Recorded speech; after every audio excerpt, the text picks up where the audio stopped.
بسم اللہ الرحمن الرحیم۔ السلام علیکم محترم سامعین اور عزیز طلبہ کرام،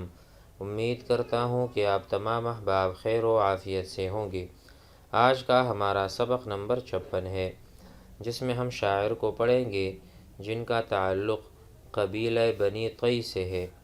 اور یہ اپنے اشعار کی تعریف کر رہے ہیں۔ آئیے ان کے 2 شعر پڑھتے ہیں اور ترجمہ سمجھتے ہیں۔ وقال بعض بني طي إن أدع الشعر فلم أكده إذ أزم الحق على الباطل قد كنت أجريه على وجهه وأكثر الصد عن الجاهل۔ یہ کہہ رہے ہیں ان ادع الشعر، اگر میں شعر چھوڑ دوں گا، فلم اکدی، اکدی کے معنی ہے ناکام رہنا، کودتے کودتے سخت زمین پر پہنچنا جہاں سے آگے نہ کھو سکے بندہ، یہاں اس سے عاجز اور ناکام ہونا مراد ہے۔ ان ادع الشعر، اگر میں اشعار کو کہنا چھوڑ دوں، آپ کو پتہ ہے انا ادعوک، میں آپ کو چھوڑتا ہوں، انت تدعنی، آپ مجھے چھوڑتے ہیں، ٹھیک ہے۔ فلان یدعو اللعب، فلاں آدمی یا فلاں لڑکا کھیل چھوڑ دیتا ہے، یدعو، یدعو چھوڑنا، وہ چھوڑتا ہے۔ انا ادعو، میں چھوڑتا ہوں، تو یہ کہتے ہیں ان، اگر میں ادع الشعر، شعر کو چھوڑ دوں گا، فلم اکدہ، تب بھی میں عاجز اور نامراد نہیں ہوں، بلکہ میں آگے بھی جا سکتا ہوں۔ ہوا کیا؟ اذ عزم الحق، کہ حق نے کاٹ دیا ہے، علی الباطل، باطل کو۔ اس سے یہ کنایتاً کہہ رہے ہیں کہ میرے بڑھاپے نے میری جوانی کو کاٹ دیا۔ عزمہ کے معنی یہاں ہوں گے دان سے کاٹنا، کہ میری جوانی نے، حق سے انہوں نے مراد لیا ہے جوانی، اور عربی میں کہتے ہیں الشباب، کہ میری جوانی نے بلکہ حق سے انہوں نے مراد لیا ہے بڑھاپے کو، کہ میرے بڑھاپے نے میری جوانی جو کہ باطل ہے، المراد بہ الشباب، نیچے لکھا ہوا ہے کہ بڑھاپا میرے سر پر آیا جس نے میری جوانی کو کاٹ دیا، میری جوانی کو شکست دے دی۔ اب میں کیا کر سکتا ہوں؟ اب شعر تو چھوڑنا پڑے گا۔ تو یہ کہہ رہے ہیں اگر میں شعر گوئی چھوڑ دوں تو میں اس سے عاجز، ناکام نہیں ہوں، جبکہ حق نے یعنی بڑھاپے نے باطل یعنی جوانی کو کاٹ کر رکھ دیا ہے۔ قد کنت اجریہ، میں اشعار کو پڑھتا تھا اس حال میں، اس خوبصورتی کے ساتھ، علی وجہہ، یعنی اصولوں کے ساتھ اور مناسب طریقے کے ساتھ۔ قد کنت اجری جرا یجری معنی میں اس کو لے جاتا تھا یا میں اس کو اس طریقے پر جاری رکھتا تھا، علی وجہہ، علی طریقۃ مناسبہ، واکثر الصد، اور میں دفاع کثرت سے کرتا تھا یا میں اعراض کثرت سے کرتا تھا، عن الجاہلی، جاہل آدمی سے، اور اکثر جاہل سے اعراض کر لیا کرتا تھا۔ کیوں کہ اگر میں جاہل کو کچھ کہوں گا تو وہ بھی میرے یعنی لعن طعن کرے گا اور مجھے بھی برا بلا اپنے اشعار میں کہے گا، تو اس سے میری مذمت ہوگی، میری برائی بیان ہوگی لوگوں کے سامنے، تو میں جاہل سے اعراض کیا کرتا تھا اور اچھے طریقے سے میں شعر کہا کرتا تھا۔ آگے پڑھتے ہیں۔ وقال آخر، ایک اور نے کہا، زعم العواذل ان ناقۃ جندب بجنوب خبت عریت واجمت، كذب العواذل لو رأينا مناخنا بالقادسیۃ قلنا لج وجنت۔ وقال آخر، آخر سے مراد یہاں پر جندب بن عمار طائی ہیں۔ جندب بن عمار یہ جو ہے نا جنگ قادسیہ میں شریک ہوئے تھے، جنگ قادسیہ میں، جس کا یہاں پر ذکر آئے گا شعر میں، لیکن لوگ ان کے متعلق کہا کرتے تھے کہ یہ قادسیہ میں شریک نہیں ہوئے ہیں، اس نے اس جنگ میں حصہ نہیں لیا، تو یہ اس بات کی تردید کر رہے ہیں۔ زعم العواذل، ملامت کرنے والی عورتیں، زعم ان کے زعم میں، ان کے خیال میں، اس کا معنی لیں گے خیال، ملامت کرنے والی عورتوں کا یہ خیال ہے، ان ناقۃ جندب، کہ جندب کی اونٹنی،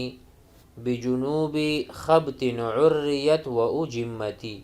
کہتے ہیں کہ جندب کی اونٹنی صحرائے خبط، جنوب خبط معنی صحرائے خبط، کہ جنوب میں بغیر زین اور بغیر سوار کے بیکار کڑی تھی، عریت خلیت یعنی خالی کڑی تھی، اس پر سوار نہیں تھا، کیا مطلب کہ وہ جنگ میں شریک نہیں ہوئی تو یہ اونٹنی بھی شریک نہیں ہوئی، اس وجہ سے جندب بھی شریک نہیں ہوا۔ تو کہتے ہیں زعم العواذل ان ناقۃ جندب بجنوب خبط بصحراء خبط عریت خلیت، خالی تھی، و اجمتی، اجمت کا ترجمہ ہوگا گھوڑے کو چھوڑ کر سواری نہ کرنا، اجمتی ای کانت الناقۃ مجمتا و مخلیتا، کانت مخلیتا و مجمیتا، یعنی وہ خالی تھی اور اس پر سوار نہیں تھا۔ اب یہ تردید کہتے ہوئے کذب العواذل، کذب العواذل، ان عورتوں نے جھوٹ بولا، کذبا جھوٹ بولنا، عواذل وہ ملامت کرنے والی عورتیں۔ ہم نے پچھلے مرتبہ کہا تھا ایک شعر میں عواذل جمع عاذلہ، عاذلہ کہتے ہیں عورت کو جو کہ ملامت کرتی ہیں، تو کذب العواذل ملامت کرنے والی عورتیں جھوٹ بولتی ہیں، لو رأینا مناخنا، اگر وہ دیکھتیں، رآ رأینا، رآ رآیا رؤ رأت رأتا رأینا، اگر وہ ساری عورتیں دیکھتی مناخنا، ہم نے جہاں پڑاؤ ڈالا تھا، کہتے ہیں اگر قادسیہ میں ہمارا پڑاؤ دیکھتی تو یہ کہتی قلنا، لو کا جواب ہے، لو رأینا قلنا، لو رأینا اگر وہ دیکھتی مناخنا ہمارا پڑاؤ، قلنا تو وہ کہتی لج وجنتی، تو یہ کہتی کہ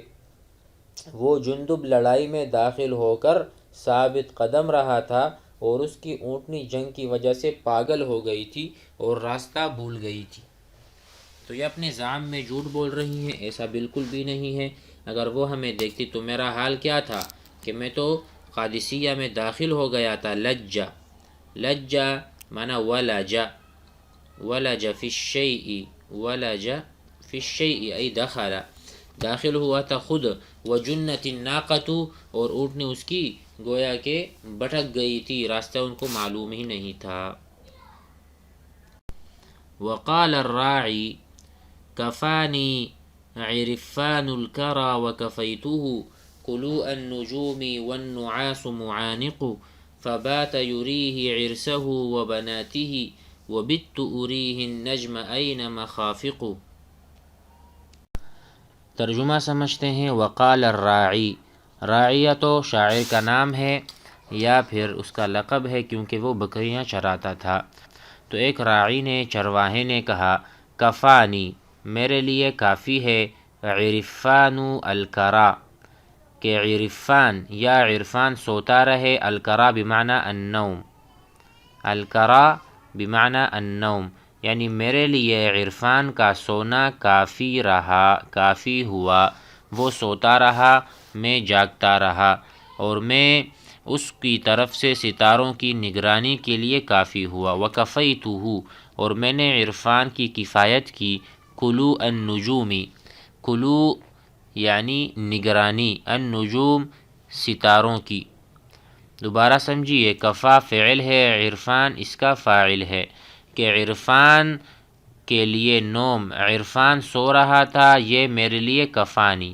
کفانی عرفان الکرى، عرفان کا سونا یا عرفان کا سونا میرے لیے کافی رہا، وکفیتہ اور میں نے ان کے لیے کفایت کی، کلو النجومی کہ میں ستاروں کی طرف نگرانی کرتا رہا، والنعاس معانق اس حال میں کہ نیند اس سے معانقہ کیا ہوا تھا، النعاس، نعاس ہوتا ہے نیند سے پہلے، جب انسان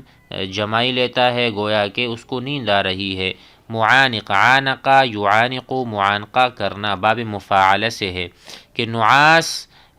نعاس جو ہے، نعاس کسے کہتے ہیں؟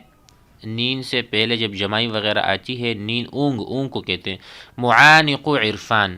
عرفان سے اس حال میں کہ نعاس اور اونگ معانقہ کر رہا تھا۔ فبات یریہ عرسہ و بناتہ، فبات، بات یبیتو رات گزارنا، بات بیتوتہ سے ہے،